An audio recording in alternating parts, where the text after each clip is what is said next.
commonly has been Miss Fairfax. I do mean something else. I thought so. In fact, I'm never wrong. And I would like to be allowed to take advantage of Lady Bracknell's temporary absence. Certainly advise you to do so.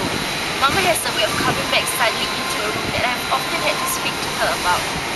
Miss Fairfax, ever since I met you, I have admired you more than any girl I have ever met since I met you. Yes, I'm quite aware of the fact, and I often wish that in public, at any rate, you had been more demonstrative.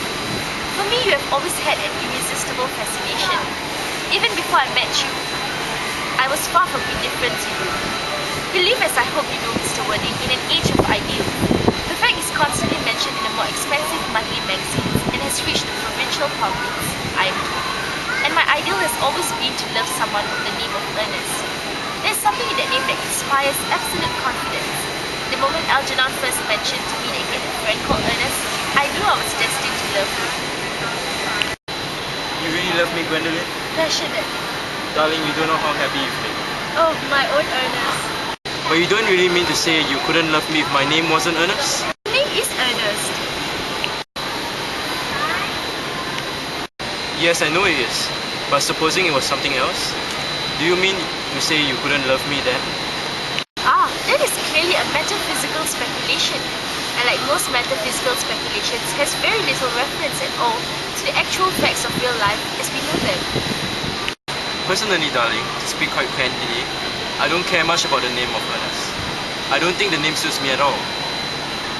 It suits you perfectly. It is a divine name. It has the music of its own. It produces vibrations. Well, really, Gwendolyn, I must say I think there are lots of other much nicer names. I think Jack, for instance, a charming name. Jack? No, there is very little music in the name Jack, if any at all indeed. It does not thrill. It produces absolutely no vibrations. I have known several Jacks, and they all, without exception, were more than usually plain. Besides, Jack is a notorious domesticity for John, and I pity any woman who is married to a man called John. She'll probably never be allowed to know the entrancing pleasure of a single moment's solitude. The only really safe name is Earnest.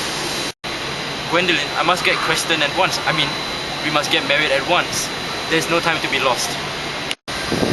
Married, Mr. Worthing? Well, surely. You know that I love you, and you led me to believe, Miss Fairfax, that you are not absolutely indifferent to me. I adore you, but you haven't proposed to me yet. Nothing has been said at all about marriage. The subject has not even been touched on. Well, may I propose to you now? I think it would be an admirable opportunity, and to spare you any possible disappointment, Mr. Worthing, I think it only fair to tell you quite frankly beforehand that I am fully determined to accept you. Gwendolyn! Yes, Mr. Worthing, what have you got to say to me? You know what I have to say to you. Yeah, but you don't say it. Gwendolyn, will you marry me? Of course I will, darling. How long have you been about it? I'm afraid you have had very little experience on how to... I think it has been a great success.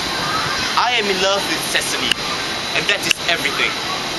But I must see her before I go and make arrangements for another Bunbury. Ah, there she is.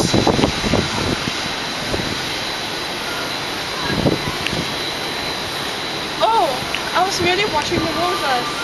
I thought you were with Uncle Jack. He's gone to order the dog cart for me. Oh, is he going to take you for a nice drive?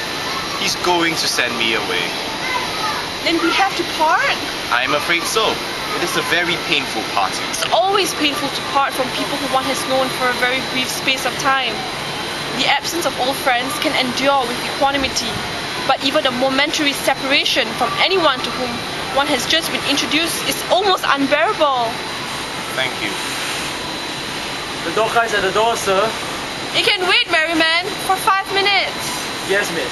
I hope, Cecily, I shall not offend you if I state quite frankly and openly that you seem to me to be every way the visible personification of perfection.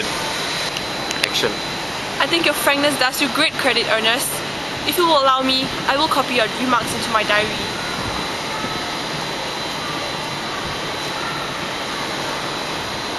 Do you really keep a diary? I'd give anything to look at it. May I? no!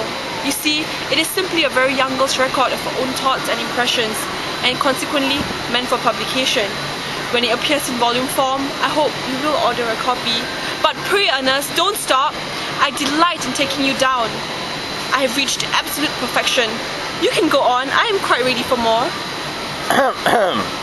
Oh, don't cough, Earnest. When one is dictating, one should speak fluently and not cough. Besides, I don't know how to spell a cough. Cecily, ever since I first looked upon your wonderful and incomparable beauty, I have dared to love you wildly, passionately, devotedly, hopelessly. I don't think you should tell me that you love me wildly, passionately, devotedly, hopelessly. Hopelessly doesn't seem to make much sense, does it? Cecily, The dog car is waiting, sir. tell it to come around next week at the same hour. Yes, sir. Uncle Jack would be very much annoyed if he knew you were staying until next week at the same hour. Oh, I don't care about Jack. I don't care about anybody in the whole world but you. I love you, Cecily. You will marry me, won't you? You silly boy. Of course. Why? We have been engaged for the last 3 months. For the last 3 months? Yes, it will be exactly 3 months this Thursday. But how did we become engaged? Bungo. Well, ever since dear Uncle Jack first confessed to us that he had a younger brother who was very wicked and bad, you, of course, have formed the chief topic of conversation between myself and Miss Prism. And of course, a man who is much talked about is always very attractive. One feels that there must be something in him after all. I dare say it was foolish of me. But I fell in love with you, Earnest. Darling! But when was the engagement finally settled? On the 14th of February last,